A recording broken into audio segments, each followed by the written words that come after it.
कर्मा के पास न कागज है न किताब है, फिर भी सारे जगत का हिसाब है। यह कहा जाता है कि जो कर्म हमने पहले किए हैं उनका फल हमें आज मिलता है, और जो आज करते हैं उसका फल हमें बाद में मिलेगा। तो ऐसी कोई व्यवस्था क्यों नहीं हुई कि जो हम कर्म आज करें उसका फल आज ही मिल जाए, ताकि दुनिया में सारे भ्रष्टाचार और जितने भी बुरे कर्म हैं सब मिट जाएं। कुछ कर्मों का फल तुरंत मिलता है और कुछ का फल कालांतर में मिलता है। कैसे मिलता है, आइए समझते हैं। पुण्य का प्रत्यक्ष फल क्या है? प्रसन्नता और संतुष्टि। और पाप का प्रत्यक्ष फल क्या है? तनाव।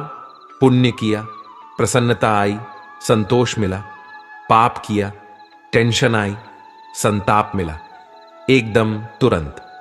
अगर आप राह चलते किसी भिखारी या किसी गरीब को 2 रोटी खिलाएं तो रोटी खिलाने के कितनी देर बाद संतुष्टि आएगी? तुरंत। और अगर आपने किसी के जेब से रुपया निकाला तो रुपया निकालने के बाद आपके मन में टेंशन कितनी देर बाद आएगी? तुरंत। अच्छे कर्म का फल भी तुरंत मिलता है और बुरे कर्म का भी तुरंत मिलता है, लेकिन यह तो हुआ प्रत्यक्ष फल। एक पारंपरिक फल भी होता है। पुण्य का पारंपरिक फल क्या है? सुख और समृद्धि। और पाप का पारंपरिक फल क्या है? दुख और दारिद्र। तो पुण्य तुरंत फलता है, पर सुख और समृद्धि में थोड़ा समय लगता है। पाप भी तुरंत फलता है, पर दुख और दारिद्र में थोड़ा समय लगता है। ये दोनों चलते हैं। हम जो भी कर्म करते हैं उसका फल हमें अवश्य मिलता है। आप उस फल से भाग नहीं सकते। भागने की कितनी भी कोशिश कर लो, पर वह फल आपको भुगतना ही पड़ेगा। इसके बिना कर्म शांत ही नहीं होता। हम कितने भी अच्छे या बुरे कर्म कर लें, उसका फल हमारे साथ ही रहता है।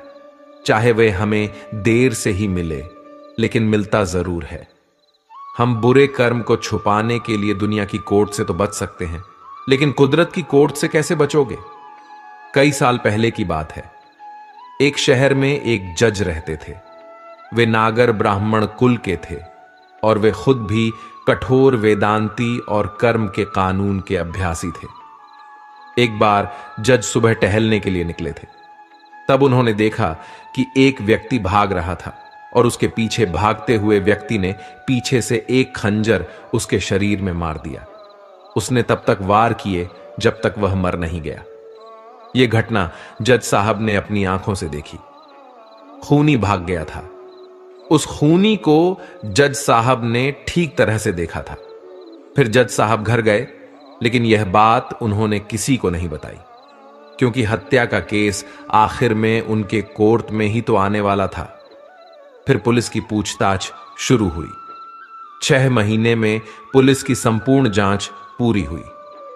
हत्या का मामला दर्ज किया गया और आखिर में यह मामला उस जज के पास ही आया।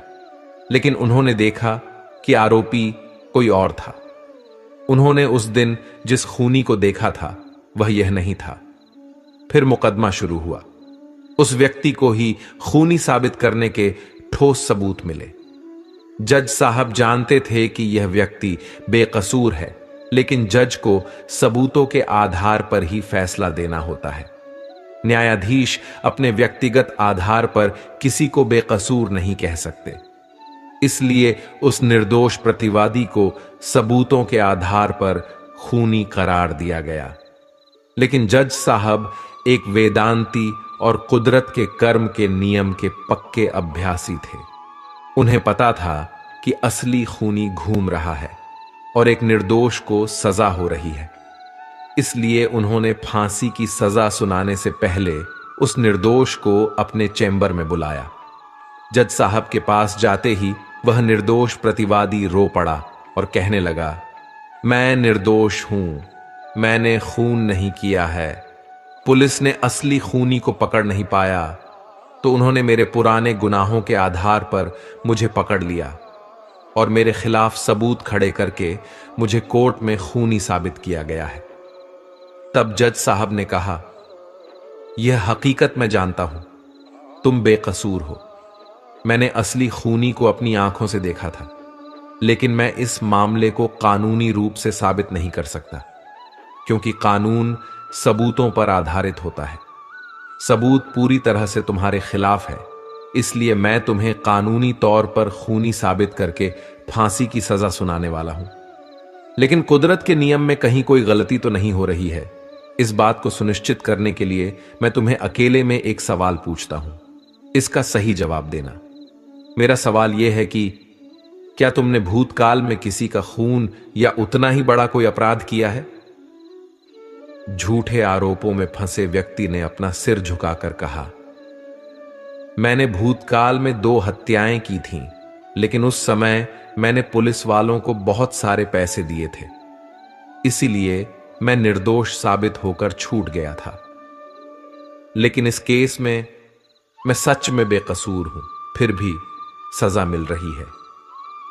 जज साहब को समझ में आ गया कि भगवान के कर्म के नियम में कोई चूक नहीं है। पहले 2 हत्याओं के समय उसके पुण्य कर्म का फल जल रहा था, इसलिए उसके क्रियमाण कर्म ने फल देने में देर लगाई और कर्म संचित होते रहे। अब जब पुण्य खत्म हो गया तो पहले की 2 हत्याओं के फल के रूप में संचित कर्म ने इस बार प्रारब्ध रूप से उसे फांसी की सजा दिलाई, भले ही वह निर्दोष था। कुदरत के बनाए कर्म के नियमों में कोई गलती नहीं होती है। जो भी कर्म करो उसका फल अवश्य मिलता है। कर्म के नियम में किसी वकील की बहस या किसी की सिफारिश काम नहीं आती।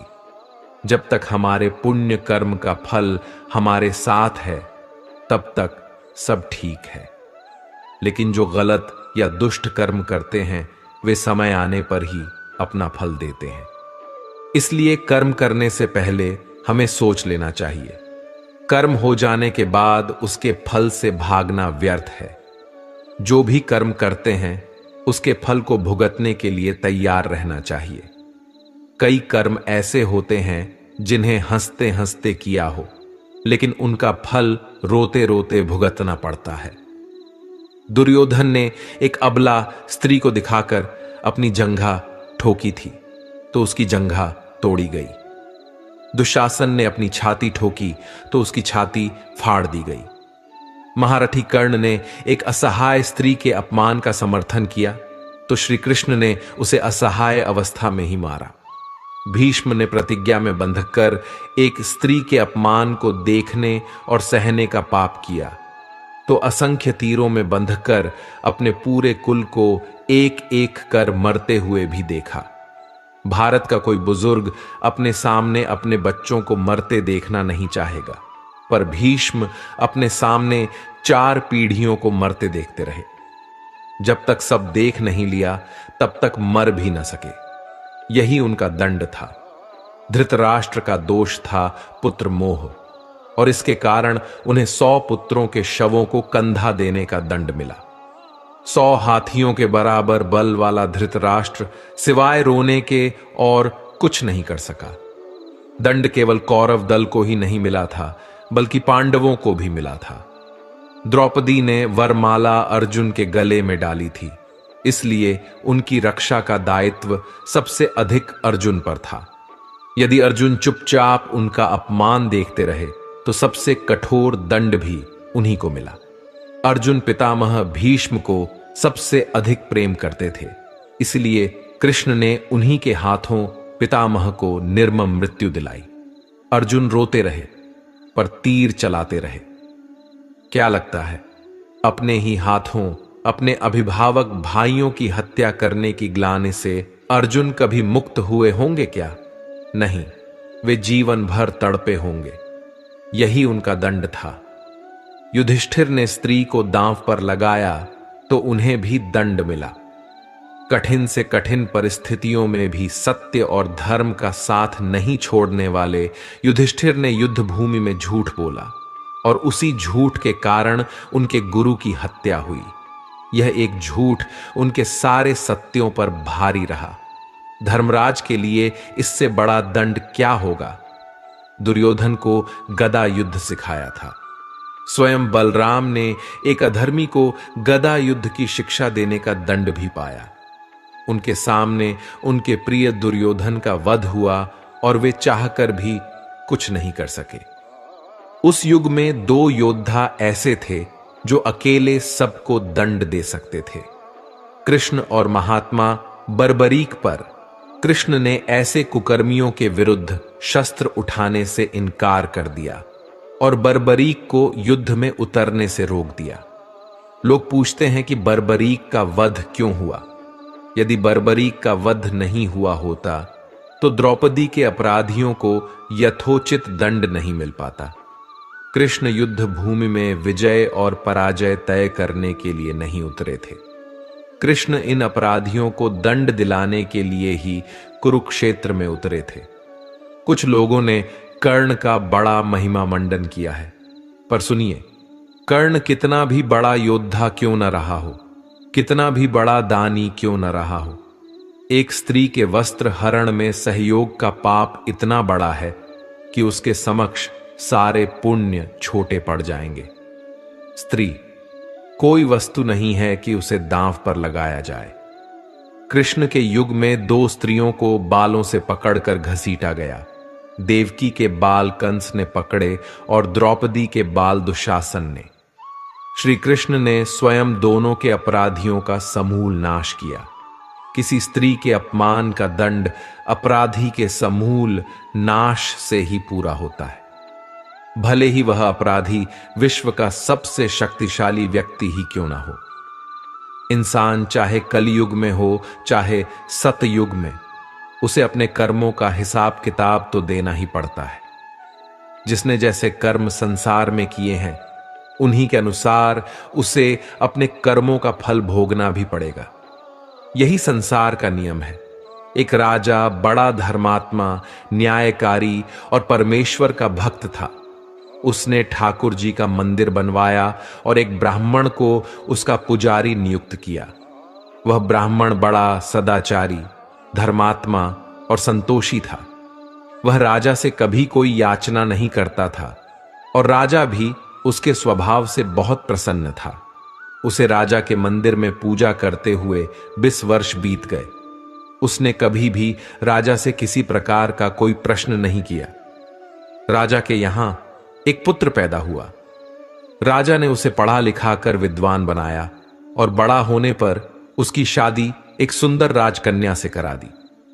शादी के बाद जिस दिन राजकन्या को अपने राजमहल में लाया गया, उसी रात राजकुमारी को नींद नहीं आई। वह इधर उधर घूमने लगी। जब वह अपने पति के पलंग के पास आई तो क्या देखती है कि हीरे जवाहरात जड़ित मूठ वाली एक तलवार पड़ी है। राजकन्या ने देखने के लिए वह तलवार म्यान से बाहर निकाली। तीक्ष्ण धार वाली और बिजली के समान प्रकाशमान तलवार देखकर वह डर गई। डर के मारे तलवार उसके हाथ से गिर पड़ी और राजकुमार की गर्दन पर जा लगी। राजकुमार का सिर कट गया और वह मर गया। राजकन्या पति की मृत्यु से अत्यधिक शोकित हो गई और उसने परमेश्वर से प्रार्थना की, हे प्रभु, मुझसे यह पाप कैसे हो गया? पति की मृत्यु मेरे ही हाथों हो गई। आप तो जानते हैं, परंतु सभा में मैं सत्य नहीं कहूंगी, क्योंकि इससे मेरे माता पिता और सास ससुर को कलंक लगेगा और कोई भी इस बात पर विश्वास नहीं करेगा।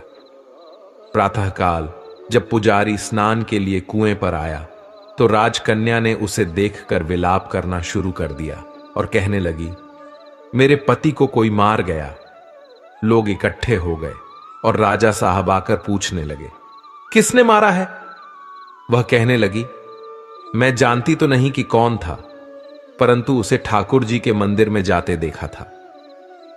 राजा समेत सभी लोग ठाकुर जी के मंदिर पहुंचे और देखा कि ब्राह्मण पूजा कर रहा था। उन्होंने उसे पकड़ लिया और पूछा, तूने राजकुमार को क्यों मारा? ब्राह्मण ने कहा, मैंने राजकुमार को नहीं मारा। मैंने तो उनका राजमहल भी नहीं देखा है। इसमें ईश्वर साक्षी है। बिना देखे किसी पर अपराध का दोष लगाना ठीक नहीं है। ब्राह्मण की बात कोई नहीं सुनता था। कोई कुछ कहता था तो कोई कुछ और। राजा के दिल में बार बार विचार आता था कि यह ब्राह्मण निर्दोष है, परंतु बहुतों के कहने पर राजा ने ब्राह्मण से कहा, मैं तुम्हें प्राणदंड तो नहीं देता, लेकिन जिस हाथ से तुमने मेरे पुत्र को तलवार से मारा है वह हाथ काटने का आदेश देता हूं। ऐसा कहकर राजा ने उसका हाथ कटवा दिया। इस पर ब्राह्मण बहुत दुखी हुआ और राजा को अधर्मी जानकर उस देश को छोड़कर चला गया। वह ब्राह्मण किसी विद्वान ज्योतिषी की खोज में लग गया, जिससे वह बिना किसी अपराध के अपने हाथ कटने का कारण पूछ सके। किसी ने उसे बताया कि काशी में एक विद्वान ज्योतिषी रहते हैं। तब वह उनके घर पहुंचा। ज्योतिषी कहीं बाहर गए थे। उसने उनकी धर्मपत्नी से पूछा, माताजी, आपके पति ज्योतिषी महाराज कहां गए हैं? तब उस स्त्री ने अपने मुख से अयोग्य असह्य दुर्वचन कहे, जिन्हें सुनकर ब्राह्मण हैरान हुआ और मन ही मन कहने लगा कि मैं तो अपना हाथ कटने का कारण पूछने आया था, परंतु अब इनके ही हाल पहले पूछूंगा। इतने में ज्योतिषी आ गए। घर में प्रवेश करते ही ब्राह्मणी ने अनेक दुर्वचन कहकर उनका तिरस्कार किया, परंतु ज्योतिषी जी चुप रहे और अपनी स्त्री को कुछ भी नहीं कहा। तदनंतर वे अपनी गद्दी पर बैठे। ब्राह्मण को देखकर ज्योतिषी ने कहा, कहिए ब्राह्मण देवता, कैसे आना हुआ? ब्राह्मण ने कहा, मैं तो अपने बारे में पूछने के लिए आया था, परंतु पहले आप अपना हाल बताइए कि आपकी पत्नी अपनी जुबान से आपका इतना तिरस्कार क्यों करती है, जो किसी से भी सहा नहीं जाता, और आप इसे सहन कर लेते हैं। इसका कारण क्या है? ज्योतिषी ने कहा, यह मेरी स्त्री नहीं, मेरा कर्म है।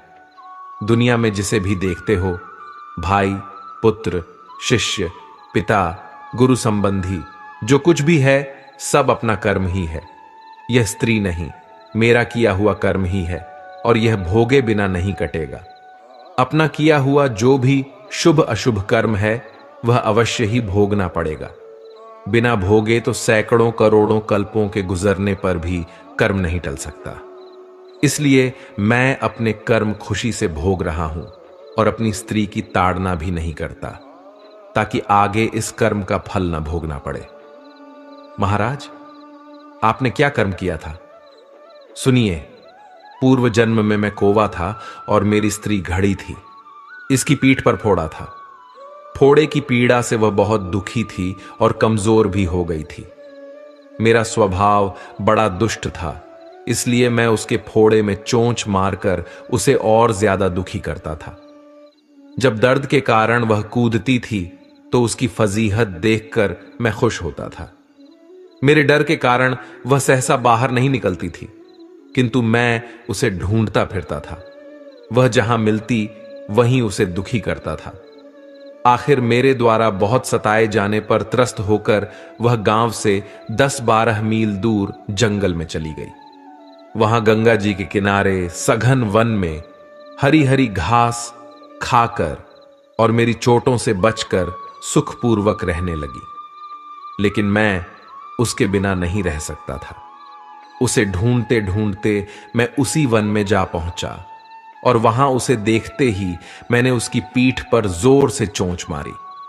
मेरी चोंच उसकी हड्डी में चुभ गई। इस पर उसने अनेक प्रयास किए, फिर भी चोंच न छूटी। मैंने भी चोंच निकालने का बहुत प्रयास किया, मगर वह नहीं निकली। मैंने सोचा कि पानी के भय से ही यह दुष्ट मुझे छोड़ेगा। ऐसा सोचकर वह गंगा जी में प्रवेश कर गई, लेकिन वहां भी मैं अपनी चोंच नहीं निकाल पाया। आखिर में वह बड़े प्रवाह में प्रवेश कर गई। गंगा का प्रवाह तेज होने के कारण हम दोनों बह गए और बीच में ही मर गए। तब गंगा जी के प्रभाव से वह ब्राह्मणी बनी और मैं एक बड़ा ज्योतिषी बना। अब वही मेरी स्त्री बनी जो मेरे मरण पर्यंत अपने मुख से गालियां देकर मुझे दुख देगी, और मैं भी इसे अपने पूर्व कर्मों का फल समझकर सहन करता रहूंगा। मैं इसका दोष नहीं मानूंगा, क्योंकि यह सब किए हुए कर्मों का ही फल है। इसलिए मैं शांत रहता हूं अब अपना प्रश्न पूछो। ब्राह्मण ने अपना पूरा समाचार सुनाया और पूछा, अधर्मी पापी राजा ने मुंह निरपराध का हाथ क्यों कटवाया? ज्योतिषी ने कहा, राजा ने आपका हाथ नहीं कटवाया, आपके कर्म ने ही आपका हाथ कटवाया है। पूर्व जन्म में आप एक तपस्वी थे और राजकन्या गौ थी, जबकि राजकुमार कसाई था। जब वह कसाई गौ को मारने लगा तो बेचारी गौ जान बचाकर आपके सामने से जंगल में भाग गई। पीछे से कसाई आया और आपसे पूछा कि इधर कोई गाय तो नहीं गई है? आपने प्रण कर रखा था कि झूठ नहीं बोलूंगा, इसलिए जिस दिशा में गौ गई थी उसी दिशा में आपने हाथ से इशारा किया, जिससे कसाई ने जाकर गौ को मार डाला। गंगा के किनारे वह उसकी चमड़ी निकाल रहा था। इतने में ही उस जंगल से एक शेर आया और गौ एवं कसाई दोनों को खाकर गंगा जी के किनारे ही उनकी हड्डियां बहा दी। गंगा जी के प्रताप से कसाई को राजकुमार और गौ को राजकन्या के रूप में जन्म मिला, और पूर्व जन्म के किए हुए उस कर्म ने एक रात्रि के लिए उन दोनों को इकट्ठा किया। क्योंकि कसाई ने गौ को हंसिए से मारा था, इसलिए राजकन्या के हाथों अनायास ही तलवार गिरने से राजकुमार का सिर कट गया और वह मर गया। इस तरह कर्म ने अपना फल दिया और निवृत्त हो गया। तुमने जो हाथ का इशारा किया था उसी पाप कर्म ने तुम्हारा हाथ कटवा दिया है। इसमें तुम्हारा ही दोष है, किसी अन्य का नहीं। ऐसा निश्चय कर सुखपूर्वक रहो। कर्म फल का भोग टलता नहीं है। कितना सहज है ज्ञान युक्त जीवन। यदि हम इस कर्म सिद्धांत को मान लें और जान लें तो पूर्वकृत घोर से घोर कर्म का फल भोगते हुए भी हम दुखी नहीं होंगे, बल्कि अपने चित्त की समता बनाए रखने में सफल होंगे। भगवान श्री कृष्ण इस समत्व के अभ्यास को ही समत्व योग संबोधित करते हैं, जिसमें दृढ़ स्थिति प्राप्त होने पर मनुष्य कर्म बंधन से मुक्त हो जाता है। इसीलिए अच्छे कर्म करने तथा बुरे कर्मों से बचने की सलाह दी जाती है। भगवान के घर में देर है, अंधेर नहीं। यह कहावत हम बचपन से सुनते आ रहे हैं, क्योंकि हमारे बड़ों ने हमें जो बताया हमने मान लिया। लेकिन इसका सही अर्थ क्या है, यह आपने अपने जीवन के अनुभवों से सीखा होगा। क्या होता है जब भगवान किसी व्यक्ति के कर्मों का हिसाब किताब देखते हैं? समझिए एक छोटी सी कहानी से।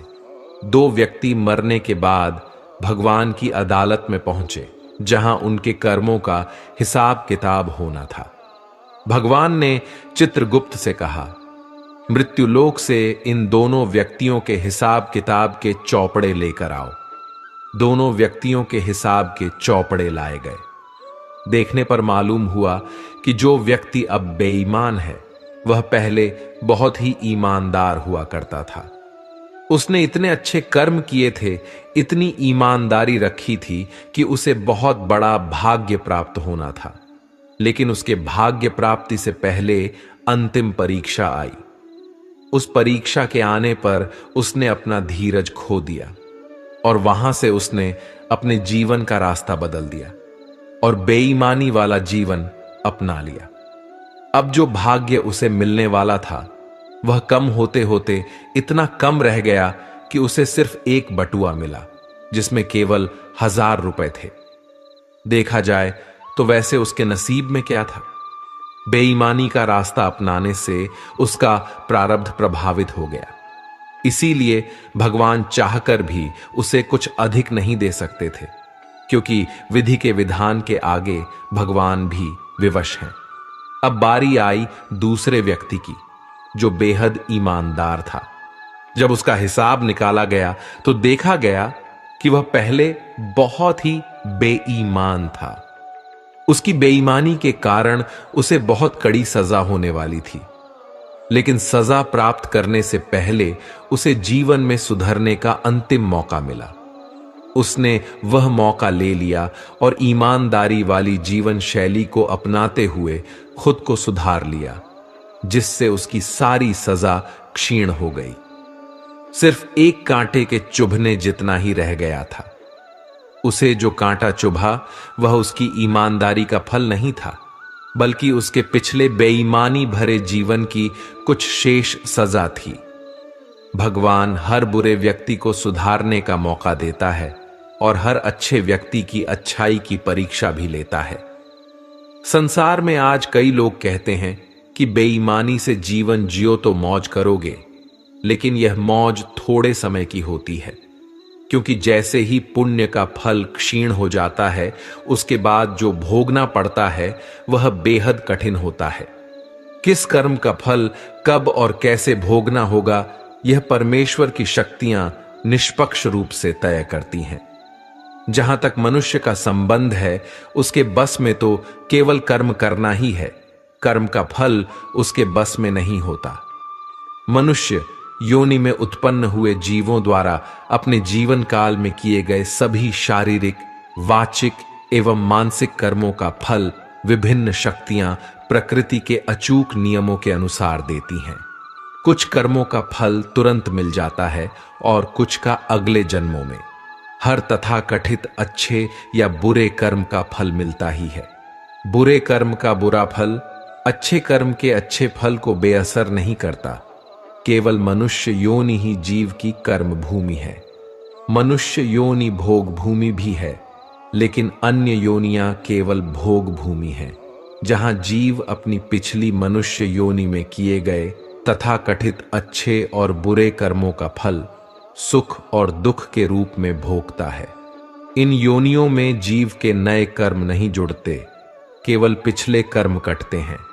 जब तक जीव अपने सभी तथाकथित अच्छे और बुरे कर्मों के फलों से शून्य नहीं हो जाता, उसका विभिन्न योनियों में आना जाना लगा रहता है। जीव हर बार जब अन्य योनियों में अपने कर्मों के फल भोगने के पश्चात मनुष्य जन्म में आता है, तो उसके साथ उसके बचे हुए कर्मों के फल प्रारब्ध रूप में आते हैं।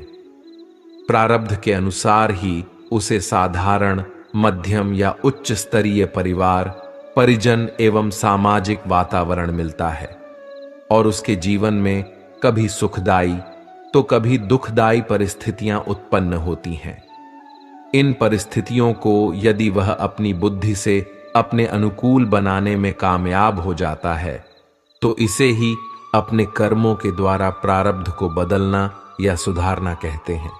परंतु इस प्रक्रिया में वह अक्सर अज्ञानतावश फिर से नए कर्म फलों को जोड़कर नए प्रारब्ध को भोगने का पात्र बन जाता है और इस प्रकार वह योनियों के चक्र से बाहर नहीं निकल पाता। अब प्रश्न यह उठता है कि मनुष्य जब कर्म करेगा तो उसे उनके फल भी भोगने होंगे, तो वह कर्म फल शून्य कैसे हो और कैसे वह इन योनियों के चक्र से छूटे? इस संदर्भ में मेरा धर्म पंथ कहता है कि यदि मनुष्य ईश्वर के कहे वचनों के अनुसार जीवन यापन करे, तो उसे उसके द्वारा किए गए कर्मों के फल नहीं भोगने पड़ेंगे। ईश्वर के वचन सामान्य जीवन जीने के लिए बाधक नहीं है। ये वचन मुख्यतः यह कहते हैं कि हम जो कुछ भी करें, इस बात का ख्याल रखें कि हम कोई भी क्रिया करते हुए किसी भी प्राणी के शारीरिक, मानसिक या भावनात्मक दुख का कारण न बने। इसके अतिरिक्त जो परमेश्वर के वचन हैं, वे हमसे कोई असामान्य, कठिन कार्य करने को नहीं कहते हैं। वे केवल हमसे हमारी प्राकृतिक आवश्यकताओं की पूर्ति करते हुए और अपने स्वधर्म को निभाते हुए विकृति रहित स्वस्थ जीवन जीने के लिए कहते हैं। स्वधर्म अर्थात अपने परिवार, अपने समाज और मानवता के प्रति हमारे कर्तव्य। हमारे इस उपक्रम के लिए परमेश्वर हमें आवश्यक ज्ञान पहुंचाने का कोई न कोई निमित्त बना देते हैं। परमेश्वर को हमसे कुछ नहीं चाहिए, बस हमें ही इस अमूल्य मनुष्य जन्म को सार्थक करने की आवश्यकता है। अपने जीवन को निष्काम होकर जीते हुए, पाप पुण्य रहित बनाकर। रामायण हिंदू धर्म के सबसे महान ग्रंथों में से एक है, जिसे पढ़ने या सुनने मात्र से एक अद्भुत शांति की प्राप्ति होती है। इसमें वर्णित प्रत्येक प्रसंग हमें जिंदगी जीने और उसे अनुभव करने की कला सिखाता है। इन प्रसंगों से सीख लेकर हम अपने जीवन को सही रास्ते पर चला सकते हैं। रामायण से हमें एक और बड़ी सीख मिलती है। वह तो आप जानते ही हैं कि बुराई के आगे हमेशा अच्छाई की ही जीत होती है। कई बार हमारे जीवन में ऐसी घटनाएं घटती हैं जो हमें निराशा की ओर ले जाती हैं और हमें लगने लगता है कि ऐसा मेरे साथ ही क्यों हुआ। लेकिन सही मायनों में ऐसी घटनाएं हमारे कर्मों का ही नतीजा होती हैं, जिनसे हमें होकर गुजरना पड़ता है। हमारे अच्छे और बुरे कर्म ही हमारा भाग्य बनाते हैं। भगवान राम के वनवास के समय राजा दशरथ को एहसास हुआ कि अच्छे और बुरे कर्मों के फल से ही भाग्य बनता है। कोई भी व्यक्ति जैसा काम करेगा, उसके भाग्य का निर्माण भी वैसा ही होगा। जब श्री राम सीता और लक्ष्मण के साथ वनवास को चले गए तो राजा दशरथ उनके वियोग में दिन रात तड़पने लगे। राजा दशरथ समझ गए कि ऐसा तो होना निश्चित था, इसे टाला नहीं जा सकता था, क्योंकि नियति ने यह सब पहले से ही तय कर रखा था। तभी तो उन्हें पुत्र वियोग मिला।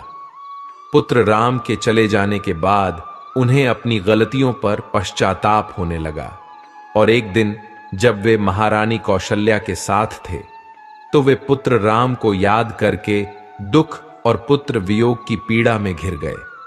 उन्हें याद आया कि उनसे युवावस्था में श्रवण कुमार की हत्या हुई थी।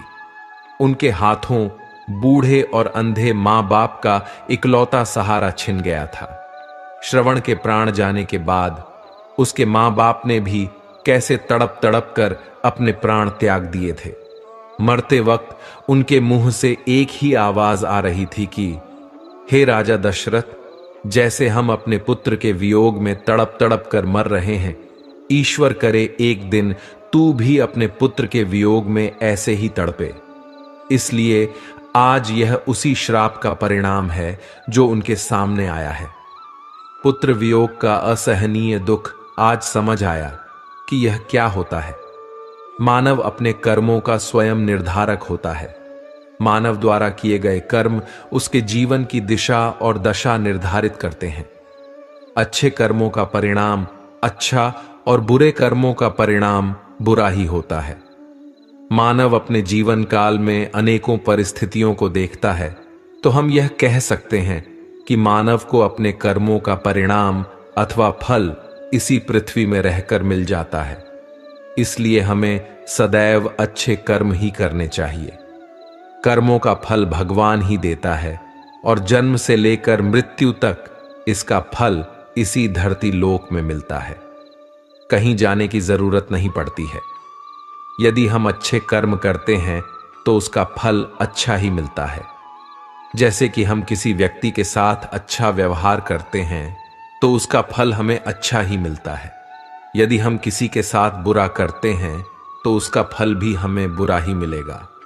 बहुत से लोगों का मानना है कि कर्मों का फल मरने के बाद ऊपर जब हम भगवान के पास जाते हैं तब मिलता है। लेकिन भागवत गीता में कहा गया है कि कर्मों का फल आपको पृथ्वी लोक पर ही भुगतना पड़ता है। यानी कि जो व्यक्ति जैसा कर्म करेगा उसे उसी के अनुसार फल प्राप्त होगा। जैसे कि कोई व्यक्ति अच्छा कार्य करता है तो उसे अच्छे फल की प्राप्ति होती है, और यदि कोई बुरा कर्म करता है तो उसे नरक की प्राप्ति होती है। इसलिए हमें कभी भी किसी के साथ बुरा नहीं करना चाहिए और हमेशा सबके बारे में हित ही सोचना चाहिए। हमारे द्वारा पृथ्वी लोक में किए गए कर्मों का फल भगवान ऊपर देता है। जो व्यक्ति जैसा कर्म करता है उसे भगवान स्वर्ग या नरक में भेजता है और उसके हिसाब से ही उसे दंड दिया जाता है। हर व्यक्ति के लिए अलग अलग दंड दिए जाते हैं। अगर कोई व्यक्ति बहुत पुण्य करता है तो उसे वैकुंठ भेजा जाता है, लेकिन अगर कोई व्यक्ति गलत काम और बहुत पापी होता है तो उसे भगवान नरक में भेजते हैं। एक सिद्ध आचार्य अपने शिष्यों के साथ तीर्थ यात्रा पर निकले। कुछ देर चलने के बाद वे थकान मिटाने के लिए बीच घने जंगल में ही रुक गए। इतने में आचार्य को कुछ आवाजें सुनाई दी। ध्यान से सुनने पर आचार्य को समझ आया कि यह कुछ लोगों के रोने की आवाज है। उन्होंने शिष्यों से कहा, बालकों सुनो, ये आवाजें कहां से आ रही हैं? तब शिष्य एक दूसरे का मुंह देखने लगे, क्योंकि उन्हें कोई आवाज सुनाई नहीं दे रही थी। फिर भी गुरु के आदेशानुसार उन्होंने थोड़ी दूरी पर जाकर देखा। केवल आचार्य को एक गहरे अंधेरे कोने से कुछ लोगों के रोने की आवाज सुनाई दे रही थी। आचार्य ने कुएं में झांक कर देखा तो उन्हें 5 लोग बहुत ही बुरी दशा में रोते हुए दिखाई दिए, लेकिन शिष्यों को न आवाज सुनाई दी न ही कुछ दिखाई दिया। तब आचार्य ने उन 5 लोगों को मुस्कुराते हुए देखा और पूछा, भाई किन कर्मों का भोग रहे हो? तब वे 5 और जोर जोर से रुदन करने लगे। तब आचार्य ने शिष्यों को बताया, यहां 5 प्रेत आत्माएं हैं। ये सुनकर शिष्य डर गए। तब आचार्य बोले, बालकों डरो नहीं, तुम सभी इनसे ज्यादा शक्तिमान हो, क्योंकि तुम सब कर्मों से महान हो और ये सभी आज अपनी पिछली करनी का भोग रहे हैं। आज के समय में इनसे दुर्बल कोई नहीं है। तब शिष्य ने पूछा, इन्होंने क्या किया है? तब आत्माओं ने उत्तर दिया कि वे पिछले जन्म में ब्राह्मण, क्षत्रिय, बनिया, शूद्र और एक लेखक थे। पहले आत्मा ने कहा, मैं पिछले जन्म में ब्राह्मण था, भिक्षा मांगता था, लेकिन उस भिक्षा को भोग विलास में खर्च करता था। दूसरे ने कहा, मैं क्षत्रिय था और अपनी शक्ति का दुरुपयोग निर्बल, असहाय गरीबों पर करता था। तीसरे ने कहा, मैं बनिया था, बस अपने फायदे की सोचता था और हमेशा मिलावट करके सामान बेचता था, जिससे कई लोग मारे गए। चौथे ने कहा, मैं शूद्र था, बहुत आलसी और जिम्मेदारी से भागता था, अपने माता पिता को पीटता था और दिन रात नशा करता था। पांचवे ने कहा, मैं एक लेखक था, अश्लील कथाएं लिखता था और मैंने समाज को वासना का पाठ सिखाया था। इस तरह वे सभी पापी अपने पापों का भोग कर रहे थे। उन्होंने आचार्य से निवेदन किया, आप गुरु हैं, आप दुनिया वालों को समझाएं कि बुराई का रास्ता क्षणिक खुशी देता है, लेकिन इसका दंड कई जन्मों तक अंधकार में भोगना पड़ता है। मनुष्य को कर्मों का फल भोगना ही पड़ता है, चाहे वह किसी भी जन्म में हो। कहते हैं, जिस तरह ईश्वर हैं वैसे ही भूत भी होते हैं, लेकिन वे जितने दुर्बल होते हैं उतना कोई नहीं। व्यक्ति कितना भी इतरा जाए, नियति उसके कर्मों का हिसाब रखती ही है। इसलिए सदैव सद्मार्ग पर चलें। अगर गलती हुई भी है तो उसे सुधारें। दोस्तों, आपने बुजुर्गों को कहते सुना होगा कि कर्मों का फल सबको मिलता है। संसार में जिस भी प्राणी ने जन्म लिया है उसे अपने कर्मों का फल भोगना ही पड़ता है और उससे मुक्ति नहीं मिलती है। यह अलग बात है कि कर्मों का फल कब मिलता है। जो कर्म ज्यादा होते हैं उनका फल बाद में मिलता है और जो कम होते हैं उनका पहले। बुरे कर्मों का फल इसी जन्म में भोगना पड़ता है और अच्छे कर्मों का फल अगले जन्म में या इसी जन्म के कुछ दिनों बाद मिलता है। लेकिन कर्मों का फल हमेशा मिलता है। कर्मों का फल आपको इसी धरती पर ही मिलेगा।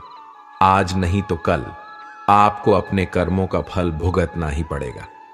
यदि आप अच्छा कर्म करते हैं तो आपको अच्छा फल मिलेगा। यदि आप बुरा कर्म करते हैं तो आपको बुरा फल मिलेगा, लेकिन फल तो मिलेगा ही, इससे कोई नहीं बच सकता है। यदि आप लोगों के साथ गलत और बुरा व्यवहार करते हैं तो भगवान आपको बहुत कड़ी सजा देगा, जिसके बारे में शायद आपको अंदाजा भी नहीं है। और यदि आप लोगों के साथ अच्छा व्यवहार करते हैं तो भगवान आपके साथ हमेशा अच्छा ही करेगा। आपको अपने जीवन में हमेशा खुशियां ही मिलेंगी। कर्म के सिद्धांत का पालन करके हम अपनी दिशा और गति को नियंत्रित कर सकते हैं, जो हमें अपने लक्ष्यों तक पहुंचने के लिए मार्गदर्शन करता है। व्यक्ति की सफलता का आधार उसके कर्म होते हैं। एक सच्चे और साफ दिल से किया गया कर्म कभी निष्फल नहीं होता। धर्म और कर्म दो पहियों की तरह हैं, जो हमें जीवन के सही पथ पर चलाने में मदद करते हैं। इन दोनों के बिना हम अपने सच्चे उद्देश्य को प्राप्त नहीं कर सकते। एक व्यक्ति के कर्म उसके विचारों, भावनाओं और इच्छाओं का प्रतिबिंब होते हैं। यदि हम अपनी सोच और कर्मों को सकारात्मक बनाते हैं तो हमारा भविष्य स्वतः रोशन हो जाता है। कर्म का नियम सरल है, जो बोएंगे वही काटेंगे। अतः हमें सदैव नेकी के बीज बोने चाहिए, ताकि हमें भविष्य में अच्छे फल मिल सकें। अच्छे परिणाम प्राप्त करने के लिए पहले एक पवित्र उद्देश्य निर्धारित किया जाता है और फिर उसकी सिद्धि के लिए अच्छे कर्म किए जाते हैं। विचार उद्देश्यों की ओर ले जाते हैं, उद्देश्य कार्रवाई में बदलते हैं, क्रियाएं आदतें बनाती हैं, आदतें चरित्र तय करती हैं और चरित्र हमारे भाग्य को तय करता है। यदि अच्छा बोया जाता है तो अच्छा एकत्र किया जाता है। जब सकारात्मक चीजें बनाई जाती हैं तो वह अच्छी तरह से लौटती हैं। आप सफल हों या असफल, ये सभी आपके अपने कार्यों के परिणाम हैं। इसे कर्म के रूप में जाना जाता है। हर किसी को कर्म का फल भोगना पड़ता है, चाहे वह अच्छा हो या बुरा। कर्म की पहचान समय खुद देता है। जीवन में सफलता प्राप्त करने के लिए हमें हमेशा सकारात्मक कर्म करने चाहिए, क्योंकि कर्म ही हमारे भविष्य को निर्धारित करते हैं। अच्छे कर्म करने से हमें अपने आप को श्रेष्ठता की ओर ले जाने की प्रेरणा मिलती है, जो हमें बेहतर व्यक्ति बनने में मदद करती है। जीवन का एक सत्य है कि हम अपने कर्मों के अनुसार ही फल प्राप्त करते हैं। इसलिए हमें सदैव नेक और उचित कर्म करने का प्रयास करना चाहिए। निश्चित रूप से यहां कर्म का सिद्धांत होता है। जो कुछ भी हम दूसरों के प्रति करते हैं, वही हमें भविष्य में मिलता है। अपने कर्मों को सुधार कर हम अपने आत्मविश्वास और आत्म संयम को बढ़ा सकते हैं, जो हमें जीवन में सफलता की ओर ले जाने में सहायक होते हैं। अच्छे कर्म करने के प्रति हमारी निष्ठा हमारी आत्मा को पवित्र और शुद्ध बनाती है, जो हमें अधिकारी बनाती है। आध्यात्मिक आनंद और शांति का अनुभव करने के लिए कर्म और संकल्प के बिना कोई भी व्यक्ति अपनी जिंदगी में आगे नहीं बढ़ सकता। अतः सकारात्मक सोच और कर्मों के साथ जीवन जीने की कला सीखने का कोई विकल्प नहीं है। कर्म के नियम को समझने से हमें यह ज्ञान प्राप्त होता है कि हमें किसी भी कार्य को करने से पहले उसके परिणामों पर विचार करना चाहिए। स्वयं के कर्मों की सचेतता और सचेत बनाने से हम अपने जीवन को बेहतर बना सकते हैं और अपनी संपूर्णता को पहचान सकते हैं। जीवन में संतुष्टि और समृद्धि प्राप्त करने का एक ही मार्ग है, और वह है निष्ठा के साथ अपने कर्तव्य और कर्मों का पालन करना। कर्म और धर्म के माध्यम से हम अपने आत्मविश्वास को मजबूत कर सकते हैं और इससे हम अपने जीवन की सभी चुनौतियों का सामना कर सकते हैं। जिस तरह आप दूसरों के साथ व्यवहार करते हैं, उसी तरह आपको भी दूसरों से व्यवहार मिलेगा। जब आप धोखा देते हैं तो आप खुद भी धोखा खाते हैं। धोखा देने से पहले एक बार सोच लो, क्या तुम ऐसा चाहते हो कि दुनिया तुम्हारे साथ भी ऐसा करे? कर्म तुम्हारा साथ नहीं छोड़ता। जीत पाने के लिए धोखा देना विवेकवान का काम नहीं है। धोखा देने वाले अपने ही कर्मों के अनुसार फल भुगतने के लिए तैयार हो जाते हैं। जब तुम धोखा देते हो तो तुम खुद ही अपनी आत्मा के साथ धोखा देते हो। अपने कर्मों से बचने का तरीका यही है कि आप निष्कपट रहो और सच्चाई से जुड़े रहो। हमारे कर्मों का प्रारंभ हमारे विचारों से होता है। जैसे विचार हमारे मन में उत्पन्न होते हैं, वैसे ही हम कर्म करने लगते हैं। सकारात्मक और अच्छे विचार हमें अच्छे कर्म करने के लिए प्रेरित करते हैं, जिनका परिणाम भी मीठा होता है। इसके विपरीत बुरे विचार बुरे कर्मों की ओर ले जाते हैं, जिनका परिणाम भी बुरा होता है। हर रात का सवेरा होता है और हर दिन की शाम निश्चित है। जीवन में हर एक कर्म का उचित परिणाम होता है। अपनी नेकी का गवाह अपने सिवाय केवल भगवान को मानो। दूसरों की नजरों में अच्छा बनने की चाह रखना और अपनी स्वार्थ सिद्ध करना एक धोखे के समान है। जो व्यक्ति भावों से पूर्ण नहीं होता, जो दूसरों का दुख नहीं समझता, वह अपने धर्म से दूर है और अच्छे कर्मों से विमुख रहता है। अच्छे कर्म करने से केवल लाभ ही लाभ मिलता है, न करने से पहले कोई चिंता और न बाद में कोई पछतावा। जो लोग जीवन भर सुख की खोज में रहते हैं और अपने कर्मों को भूल जाते हैं, वे जीवन भर के लिए अत्यधिक दुख और पीड़ा में डूबे रहते हैं। देर सवेर, आज या कल, सभी को अपने कर्मों के फल मिलते हैं। निर्बल व्यक्ति को सताने की कोशिश न करो, क्योंकि कर्म कभी भी तुम्हारे साथ विश्वासघात नहीं करते। जो कुछ तुम बोओगे वही काटोगे। कर्म ही इंसान की पहचान बनाते हैं और कर्मों के बल से ही भाग्य मजबूत होता है।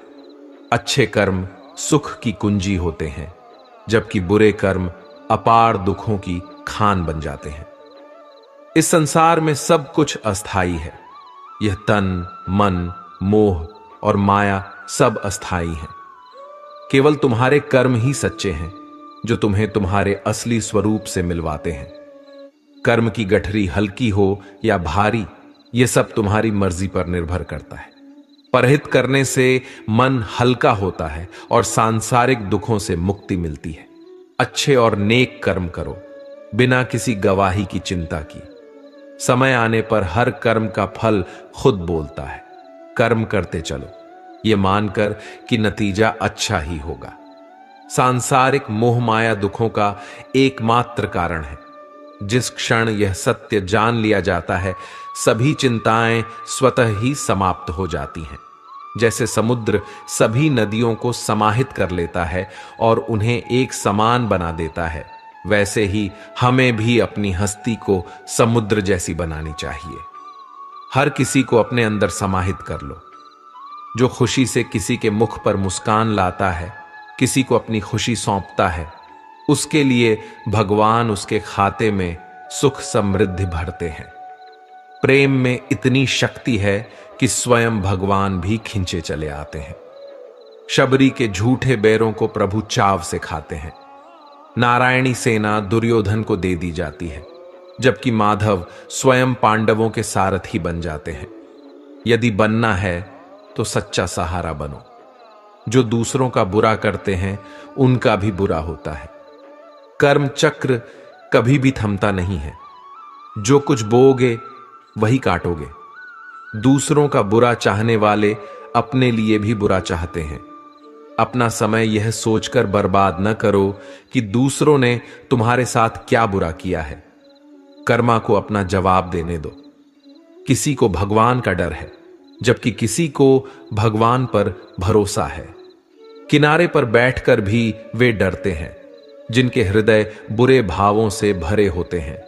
बीच भंवर में भी वे निर्भीक खड़े रहते हैं। जो अच्छे कर्मों को जीवन का लक्ष्य बनाते हैं, अच्छे पथ पर चलते हुए बाधाओं से डरने की कोई आवश्यकता नहीं होती। खाली हाथ आए थे और खाली हाथ ही जाना है, फिर खजाने भरने का क्या फायदा। इस शरीर पर इतराने का कोई कारण नहीं है। हमारा शरीर पृथ्वी, जल, वायु, अग्नि और आकाश से बना है और अंत में इन्हीं में मिल जाएगा। कर्म का क्षेत्र केवल एक है। अब अपना दायित्व पहचानो। जीवन में सुख और दुख कर्मों पर आधारित होते हैं। यहां कुछ भी शाश्वत नहीं है। हर चीज आनी जानी है। केवल अच्छे कर्म ही सदा बनकर तुम्हारे नाम की निशानी रहते हैं। जो दिया जाता है, जैसा भी जिस भाव से दिया जाता है, वह लौटकर अवश्य आता है। कर्म के प्रभाव से जब तुम किसी का भला करते हो और वह बदले में बुरे भाव रखता है, तो इस बात का दुख मत मनाओ। कर्म हर एक का हिसाब रखता है। अच्छे कर्म, अच्छे संस्कार भाग्य से जुड़कर नहीं आते, बल्कि स्वयं कमाने होते हैं। अवसर कभी मुड़कर नहीं आते। मीठी वाणी से बढ़कर जग में कोई मोल नहीं। परहित में जो समय व्यतीत किया उसका कोई मोल नहीं। स्वार्थ साधकर भलाई नहीं होती और दंभ में पुण्य की कमाई नहीं होती। यदि दिखावे के लिए तुम सबके नजरों में अच्छा बनने की कोशिश कर रहे हो तो यह अच्छाई नहीं होती। अच्छे काम करने के लिए कभी विचारने की जरूरत नहीं होती। यह रंग मन पर चढ़ा कर रखो और कभी उतारने की जरूरत नहीं होती। जो बीत गया उस पर पछताना नहीं चाहिए और भविष्य के लिए घबराना नहीं चाहिए। जो है वह आज है। नेक कर्म करते चलो, हार कर रुक जाना नहीं। कोई साथ नहीं रहता, केवल तुम्हारे कर्म तुम्हारे साथ रहते हैं। परोपकार को अपना ध्येय बनाओ, इससे बढ़कर कोई धर्म नहीं है। यहां नेकी करने वाले का जीवन महकता है जैसे चंदन की खुशबू फैलती है। तन की सुंदरता से ज्यादा मन की सुंदरता पर ध्यान दो, क्योंकि निश्चल मन के अंदर स्वयं भगवान बसते हैं।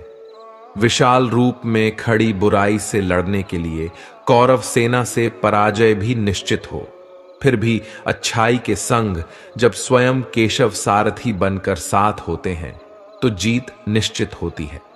स्वार्थ मन में रखकर कभी अच्छे काम नहीं होते। निस्वार्थ भाव से किया गया परहित का काम अमूल्य होता है। इंसान कभी भी कमजोर नहीं होता, परिस्थितियां उसे विवश कर देती हैं। जो धैर्य कभी नहीं खोता उसे स्वयं हरि मार्ग दिखाते हैं। बुरे कर्मों से क्षणिक सुख प्राप्त हो सकता है, लेकिन विधाता जब फल बांटता है तो जीवन में हर क्षण पछताना पड़ता है। भाग्य और कर्म में एक गहरा रिश्ता होता है। कर्म के बल पर भाग्य बनता और बिगड़ता है। जब मन में संशय हो कि किस पथ पर कदम बढ़ाना है तो स्वयं से यही प्रश्न करो कि कड़वे या मीठे कौन से फल पाना चाहते हो। किसी का भला करने से बड़ा जग में कोई पूजा नहीं होती। अच्छाई के सम्मुख बुराई टिक नहीं पाती। अच्छे कर्मों से बड़ी कोई शक्ति नहीं होती।